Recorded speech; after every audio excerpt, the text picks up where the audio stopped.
कालू, ओए कालू, उठो, जाओ जंगल से सूखी लकड़ियाँ ले आओ। घर की छत सारी टूट गई है। अगर बरसात शुरू हो गई तो फिर हम क्या करेंगे?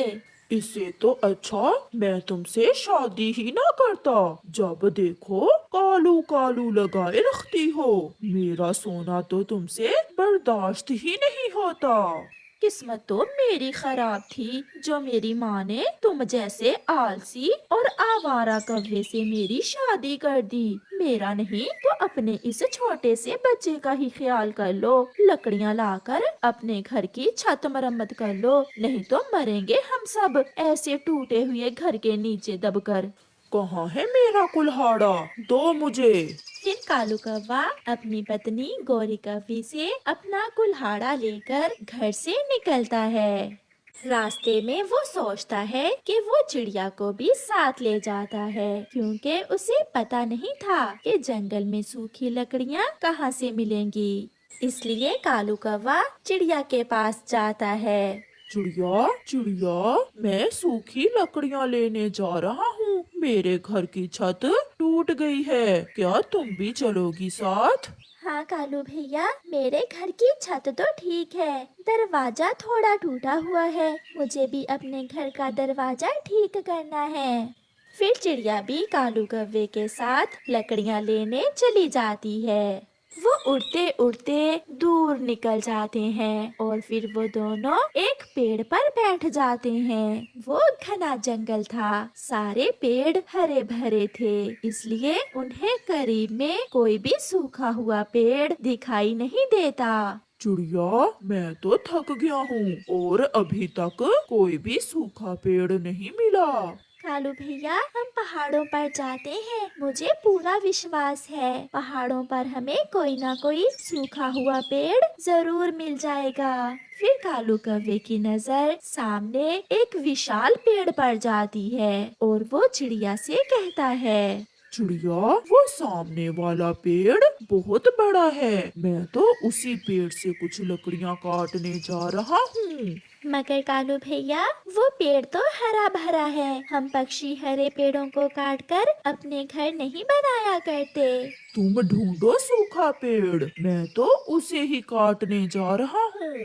ऐसे कहते हुए कालू कौवा अपना कुल्हाड़ा लेकर उस पेड़ की तरफ बढ़ता है। आज फिर कोई जालिम लकड़हारा कुल्हाड़ा लिए मुझे काटने आ रहा है। इससे पहले ये अपना कुल्हाड़ा चलाए, मुझे इस दुष्ट लकड़हारे से बात करना होगी। रुको रुको कौवे, रुको, मुझे मत काटना। मैं एक साधारण पेड़ नहीं हूँ, मुझ में कई जादुई शक्तियाँ हैं। पेड़ को बोलते हुए देखकर चिड़िया भी वहाँ आ जाती है। क्या क्या तुम एक जादुई पेड़ हो? हाँ, आप दोनों को जिस चीज की जरूरत है आप वो मुझसे ले सकते हो। मैं जिंदा रहूंगा तो हमेशा मुसीबत में दूसरों की मदद करता रहूंगा। अगर तुम मुझे काट दोगे तो मेरी शक्तियाँ भी खत्म हो जाएंगी। कालू भैया, हम पेड़ जी से सूखी लकड़ियाँ ही मांग लेते हैं और हमें पहाड़ों पर भी नहीं जाना पड़ेगा सूखी लकड़ियाँ ढूंढने। हाँ चिड़िया, ये ठीक है, हम ऐसा ही करते हैं। क्या आपको सूखी लकड़ियों की जरूरत है? हाँ पेड़ जी, हम सुबह से सूखी लकड़ियाँ ढूंढ रहे हैं, आप हमें कुछ सूखी लकड़ियाँ दे दो। फिर उस जादुई शक्तियों वाले पेड़ से एक रोशनी निकलती है और वो पेड़ उन्हें दो बड़ी गठरियाँ सूखी लकड़ियों की देता है। मैंने हमेशा ऐसे ही पक्षियों की मदद की है। खुश रहो छोटे पक्षियों, अब तुम जाओ। पेड़ जी, आपका बहुत बहुत धन्यवाद जो आपने हमारी भी मदद की। फिर चिड़िया और कौवा सूखी लकड़ियाँ लेकर वापस अपने घरों को उड़ते हैं।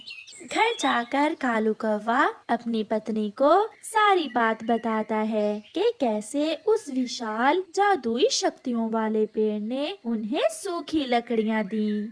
उस पेड़ ने हमें ये भी बताया कि वो ऐसे ही हमेशा दूसरों की मदद करता है। कालू, चिड़िया तो पागल है ही, तुम उससे भी बड़े पागल निकले। उस पेड़ से लकड़ियाँ लेने की बजाय अपने लिए एक नया घर ही मांग लेते। गोरी, बात तो तुम्हारी ठीक है। उस छोटी चिड़िया ने मेरी मत ही मार दी। मुझे ये ख्याल ही नहीं आया। अब क्या करें हम? करना क्या है, तुम चलो, मैं चलती हूँ तुम्हारे साथ और हम उस पेड़ से एक सुंदर सा घर मांग लेते हैं। जग्गू बेटा, तुम घर में ही रहना। मैं और आपकी मम्मा अभी थोड़ी देर में आते हैं। ऐसे कालू कौवा गोरी को साथ लेकर फिर से घने जंगल की तरफ उड़ता है। ये कौवा फिर से कुल्हाड़ा लिए मेरी तरफ क्यों आ रहा है? इसकी जरूरत तो मैंने पूरी कर दी थी। कालू और गोरी पेड़ के पास आ जाते हैं। कौवे, अब क्या हुआ? क्या लकड़ियाँ पसंद नहीं आई तुम्हें? पेड़ जी, मेरा पति तो पागल है जो आपसे लकड़ियाँ लेकर चला गया। आप ऐसा करें, हमें एक सुंदर सा नया घर ही दे दें। ये लालच है। मैं लालची पक्षियों की मदद नहीं करता। आपकी जो जरूरत थी वो मैंने पूरी की। गोरी, ये पेड़ ऐसे नहीं मानता। मुझे कुल्हाड़ा चलाना ही होगा। तो फिर देख क्या रहे हो, काट दो इस जादुई शक्तियों के पेड़ को। नहीं नहीं, ऐसा मत करो। मैं तो दूसरों की मदद करता हूँ, फिर आप मुझे क्यों काट रहे हो? पहले हमें नया घर दो, फिर हम आपको छोड़ देंगे।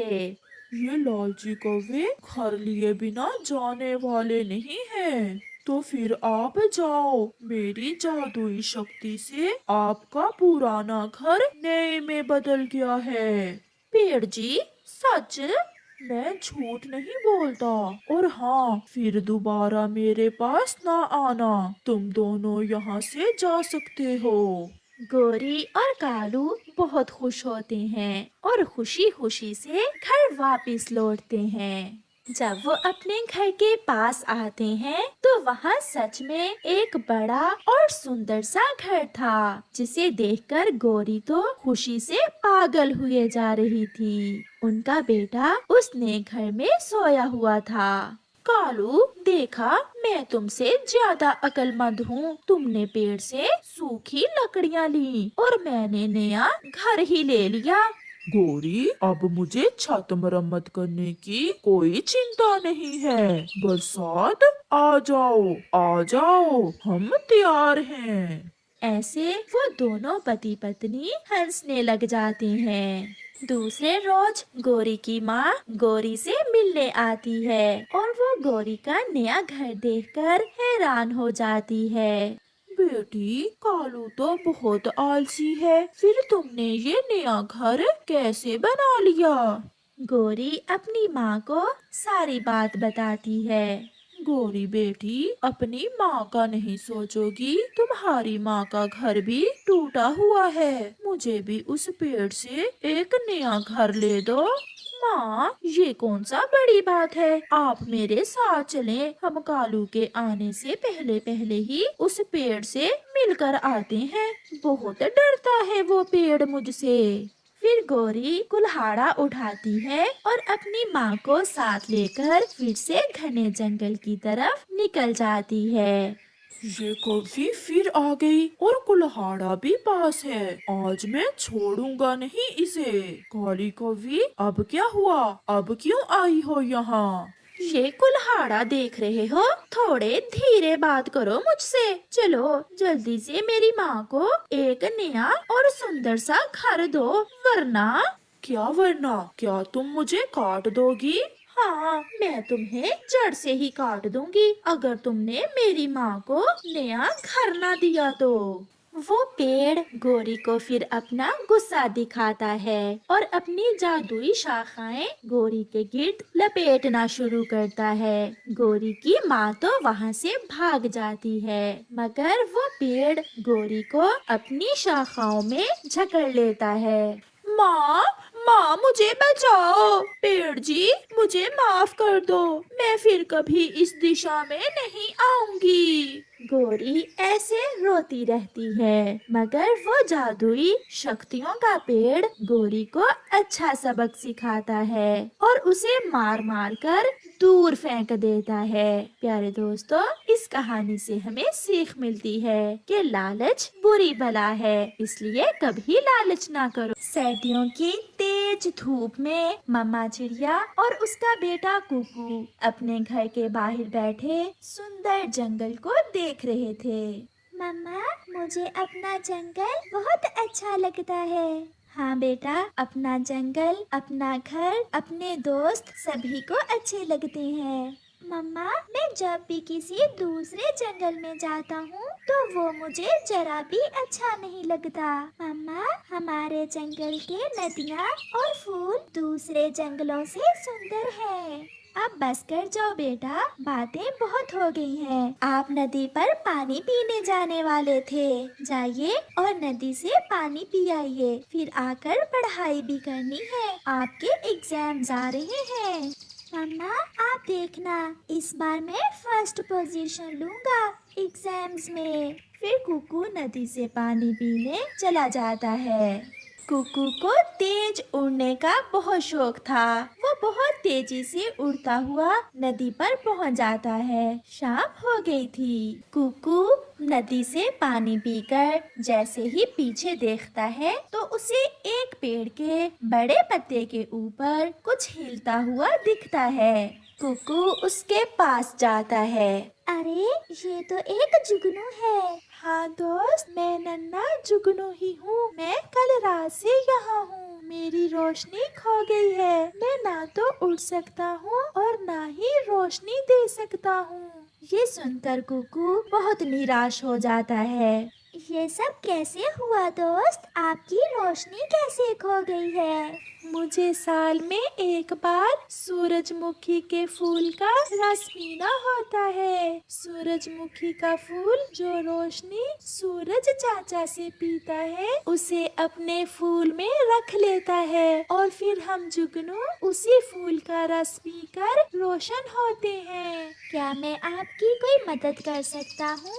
मुझे बचा लो दोस्त, मैं अभी मरना नहीं चाहता। किसी तरह मुझे एक सूरजमुखी का फूल ला दो, फिर ही मेरी रोशनी वापस आएगी और फिर ही मैं उड़ सकूंगा। सूरजमुखी का फूल कहाँ से मिलेगा? मुझे तो नहीं पता।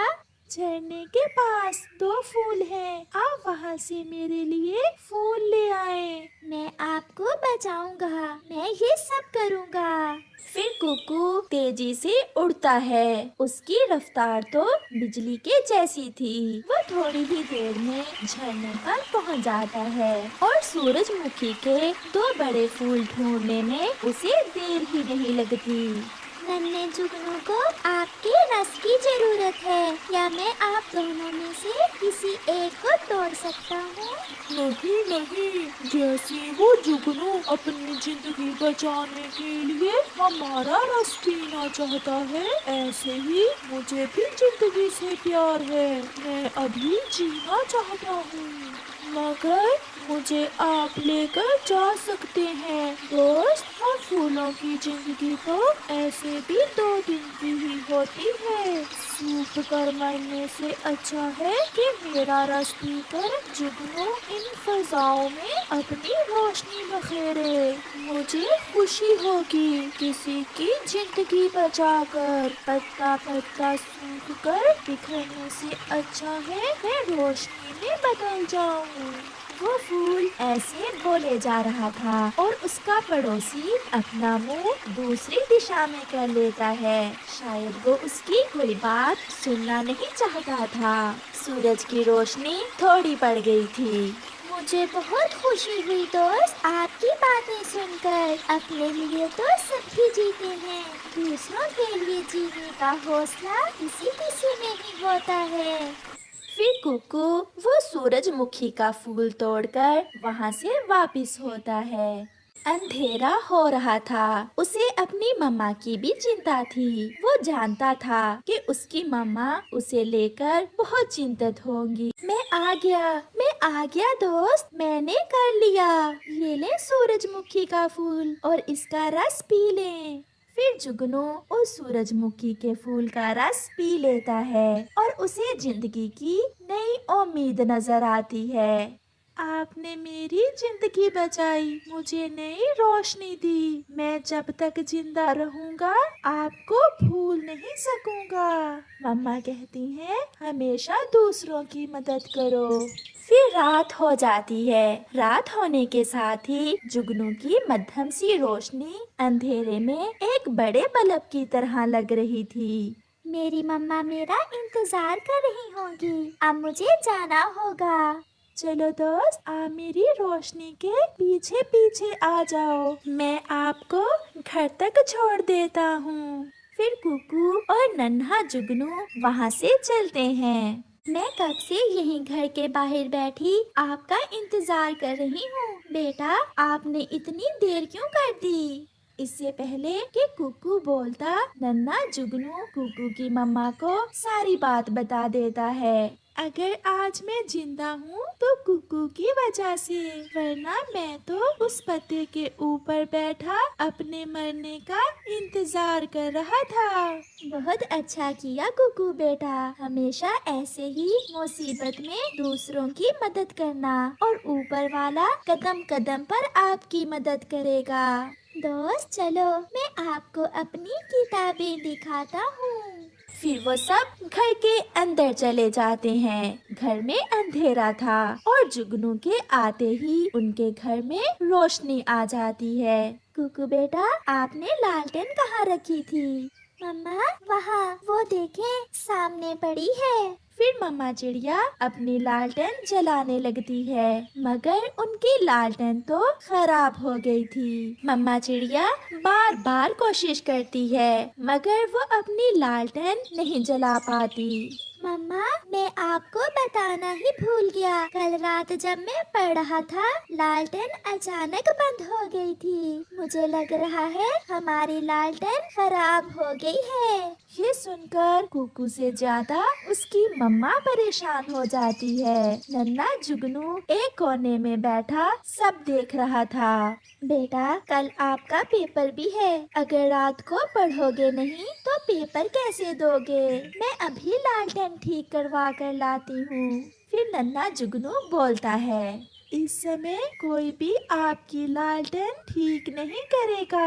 माँ जी, मैं हूँ, मैं इससे तेज रोशनी भी दे सकता हूँ। मैं दूंगा रोशनी, मेरा दोस्त पढ़ेगा। दोस्त, क्या आप ऐसा कर सकते हो? हाँ, आप अपनी किताबें खोलें। फिर कुकू अपनी किताब खोलता है और उसका दोस्त नन्हा जुगनू अपनी रोशनी और भी तेज कर लेता है और उसके पास आकर बैठ जाता है। मम्मा चिड़िया तो सो जाती है, मगर वो दोनों दोस्त जाग रहे थे। कुकू को जुगनू की हल्की हल्की सी रोशनी में पढ़ने का बहुत मजा आ रहा था। सुबह हो जाती है। मम्मा चिड़िया कुकू और उसके दोस्त नन्हे जुगनू को जगाती है। उठो बेटा, नाश्ता कर लो। फिर नन्हा जुगनू और कुकू दोनों नाश्ता कर लेते हैं। रात कैसी गुजरी मेरे बच्चों? मम्मा, मैंने सारी रात पढ़ा और मेरे दोस्त ने मुझे अपनी रोशनी दी। अब मेरे बेटा अपना पेपर अच्छे से हल करना। चलो दोस्त, मेरा घर भी आपके स्कूल से थोड़ी ही दूर है, हम इकट्ठे ही जाते हैं। फिर वो दोनों दोस्त खुशी खुशी वहाँ से चले जाते हैं। प्यारे दोस्तों, इस कहानी से हमें सीख मिलती है कि हमें मुसीबत में हमेशा एक दूसरे की मदद करनी चाहिए।